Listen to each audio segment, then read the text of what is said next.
नमस्कार दोस्तों, आप सभी का आपके ही अपने चैनल कुछ खास पल अपनों के साथ में स्वागत है।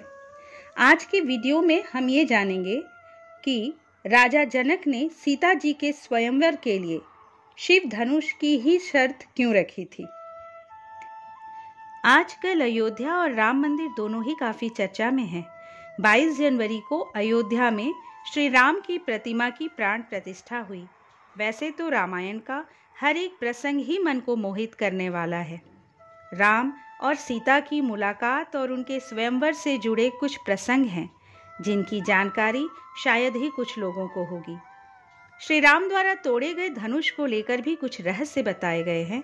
आइए जानते हैं राम सीता स्वयंवर और धनुष से इसके संबंध के बारे में। पौराणिक कथाओं के बारे में बात करें तो राजा जनक भगवान शिव के वंशज थे और भोलेनाथ का धनुष उनके राजमहल में रखा था। एक बार महाराज जनक ने अपनी पुत्री सीता के स्वयंवर की घोषणा के साथ ये भी ऐलान कर दिया कि जो धनुष की प्रत्यंचा को चढ़ा देगा उसी से उनकी पुत्री सीता का विवाह होगा।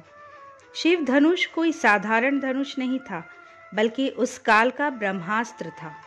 उस चमत्कारिक धनुष के संचालन की विधि राजा जनक, माता सीता, आचार्य श्री परशुराम और आचार्य श्री विश्वामित्र को ही ज्ञात थी। जनक राजा को इस बात का डर सताने लगा था कि अगर धनुष रावण के हाथ लग गया तो इस सृष्टि का विनाश हो जाएगा। इसलिए विश्वामित्र ने पहले ही भगवान राम को उनके संचालन की विधि बता दी थी। जब श्री राम द्वारा वह धनुष टूट गया तभी परशुराम जी को बहुत क्रोध आया, लेकिन आचार्य विश्वामित्र एवं लक्ष्मण के समझाने के बाद कि वह एक पुरातन यंत्र था, इसलिए संचालित करते ही टूट गया, तब जाकर श्री परशुराम का क्रोध शांत हुआ। अब हम लोग जानते हैं कि शिव जी के पिनाक धनुष की उत्पत्ति कैसे हुई थी। शास्त्रों के अनुसार एक बार महर्षि कण्व ने ब्रह्मदेव की घोर तपस्या की। अपने ध्यान में इतने गहरे खो गए कि वर्षों तक बिना हिले तपस्या करते रहे, जिससे उनके शरीर पर दीमकों ने बांबी बना ली।